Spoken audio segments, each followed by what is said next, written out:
आप सभी तक ताजा हालात पर ही जानकारी पहुंचाते हैं। सीधे आप सभी को लिए चलते हैं तेल अवीव यानी इजराइल, और दो सहयोगी वहां से हमारे जुड़े हुए हैं, गौरव सावंत और आशुतोष मिश्रा। गौरव, आपके पास आना चाहेंगे, क्या हालात हैं इस वक्त? तो सबसे पहले आप बता दीजिए, क्योंकि आग बबूला है, इजराइल लगातार हमले कर रहे हैं और 1 लाख सैनिकों को गाजा में उतारने का दावा किया जा रहा है। तो अभी क्या हालात आप बनते बिगड़ते देख पा रहे हैं? आशुतोष, इस समय आज तक की टीम दक्षिण इजराइल के अशोक इलाके में है और ये सबसे ज्यादा बुरी तरह प्रभावित इलाके में से एक है। यहाँ पर जबरदस्त तबाही हुई है, जैसा आप मेरे पीछे देख भी सकते हैं। अगर आप इन तस्वीरों को गौर से देखिए तो बीती रात यहाँ पर बड़े तरीके से रॉकेट अटैक्स हुए थे गाजा की तरफ से। अभी भी रॉकेट के धमाकों की आवाज आ रही है। इजरायली वायुसेना के लड़ाकू विमान लगातार हवा में गश्त लगा रहे हैं, क्योंकि जहां से रॉकेट आए हैं वहीं पर अब वो काउंटर अटैक करेंगे। इजराइल की प्रिसिशन स्ट्राइक्स होंगी उस जगह पर और उसका बदला लिया जाएगा। लेकिन आप नुकसान ये देखिए कि यहां पर जो घर रह रहा था, और अभी मैंने आपको वो रिपोर्ट भी भेजी है यहां से, इस परिवार का सब कुछ यहाँ तहस नहस हो गया, तबाह हो गया है। अब से थोड़ी देर पहले परिवार वाले एक बार फिर यहाँ थे, रात भर बॉम्ब शेल्टर में वो रहे इस बमबारी के बाद, और अब वो यहाँ पर आए हैं कि पूरा घर जल गया है। जो चीजें भी यहाँ से निकाल सके, बचा सके, उसको निकालकर वो वापस ले जाने की कोशिश कर रहे हैं। लेकिन उनका भविष्य अब यहाँ तो अंधकारमय है, क्योंकि न केवल ये घर या इसके आसपास के घर जैसा आप देख सकते हैं, बल्कि इस पूरे इलाके में कई घर तबाह हो चुके हैं। तो ये लोग अभी बॉम्ब शेल्टर्स में रहेंगे। हो सकता है इनको कुछ समय के लिए टेल अवीव जाना पड़े। हम लोग को भी करीब 1-1.5 घंटा लगा टेल अवीव से यहाँ पहुंचने में, क्योंकि सड़क जो है वो पूरी तरह से मिलिट्री व्हीकल्स के लिए, मिलिट्री कॉन्वॉयज के लिए, इमरजेंसी व्हीकल्स के लिए, सिपाहियों के लिए बंद की है। हम लोग ट्रेन के रास्ते से यहां पर पहुंचे, और ये जो आप मेरे पीछे सुन सकते हैं, ये जो आवाज है, ये जो धमाके यहां लगातार हो रहे हैं, ये दर्शाता है कि दक्षिणी इजराइल अभी भी सुरक्षित नहीं है।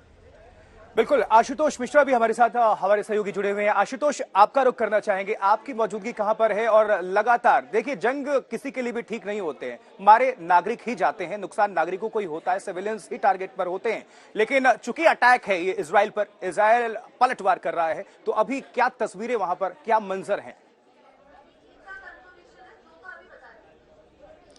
मंजर बेहद खौफनाक है, डरावना है, और ये दर्द भी है, क्योंकि किसी का भी घर, खून पसीने से बनाया हुआ घर उजड़ता है। ये देखिए, जिसमें बात कर रहा हूं, मेरे ऊपर से इस समय फाइटर जेट्स क्रम्बल कर रहे हैं। हर 25 से 30 सेकंड पर रॉकेट्स की आवाज आती है, जो कहीं न कहीं किसी आसपास के इलाकों में गिर रहा है, और फाइटर जेट लगातार स्क्रैम्बल कर रहे हैं, क्योंकि बड़ी संख्या में डिप्लॉयमेंट हुआ है। लेकिन बीती रात, गौरव, जहां पर है अश्कलोन का ये बड़ा इलाका है, और चूंकि गजा के नजदीक है, कई जगहों पर यहां पर बमबारी हुई, रॉकेट दागे गए और घर लगभग तहस नहस हो गए। तो एक जो संपत्ति पूरी की पूरी बिल्डिंग जो है जमींदोज हो गई, आगजनी हुई। मैं आपको उसकी तस्वीर दिखाने चलता हूं। दरअसल हमें यहाँ एडवाइस की गई है कि इन इलाकों से थोड़ा सा परहेज करें, और इसीलिए आप देख रहे हैं कि ये प्रोटेक्टिव गियर्स बहुत महत्वपूर्ण हो जाते हैं इन इलाकों में काम करने के लिए। और चूंकि आप सोचिए कि लोग यहाँ सो रहे होंगे निश्चिंत, अचानक एयर सायरन बजा और फिर लोग यहाँ से निकल गए। ऊपर से फाइटर जेट गुजर रहे हैं, धमाकों की आवाज रह कर आ रही है।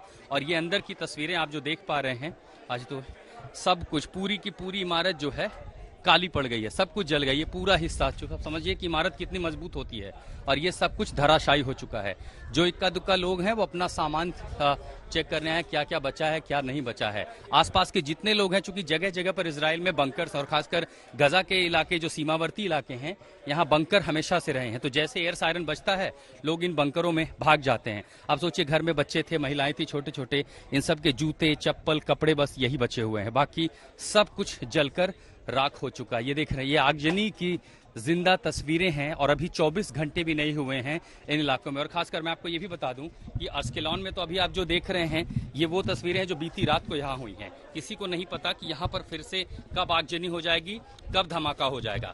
लेकिन जो यहाँ का सरदूत इलाका है, दरअसल वहाँ अभी भी हिंसा चल रही है, और उन इलाकों में अभी भी जो है दरअसल रॉकेट गिर रहे हैं। और सबसे बड़ी चुनौती है इजरायली फोर्स की, इजराइल डिफेंस फोर्स की, कि सबसे पहले एक तो मिसाइल्स को गिरने से वहां रोका जाए, वहां का जो एरियल सिस्टम है उसको, डिफेंस को मजबूत किया जाए, और उसके साथ साथ बड़ी संख्या में, लगभग सैकड़ों की संख्या में जो इजरायली इन इलाकों से, चाहे अश्केलॉन का इलाका हो या फिर दूसरे हो, जो बंधक बनाए गए हैं, उनको जल्दी से जल्दी इवैक्यूएट कराया जाए। तो ये एक बड़ी चुनौती है इजराइल के सामने। लेकिन चूंकि हमास के जिन आतंकियों ने हमला किया था, प्रिसीजन स्ट्राइक उन इलाकों पर हो रही है, गजा के जिस इलाकों में वो छुपे हैं वहां हमला किया जा रहा है। चैलेंज है कि उनका जो एम्यूनेशन है उस स्टॉक को खत्म किया जाए ताकि वो फिर आगे इस तरह की हमले न कर सकें। लेकिन आप समझिए कि इजराइल का दक्षिणी इलाका इस समय युद्ध क्षेत्र बना हुआ है और उसी युद्ध क्षेत्र से आज तक की स्पेशल ग्राउंड रिपोर्ट आप देख रहे हैं।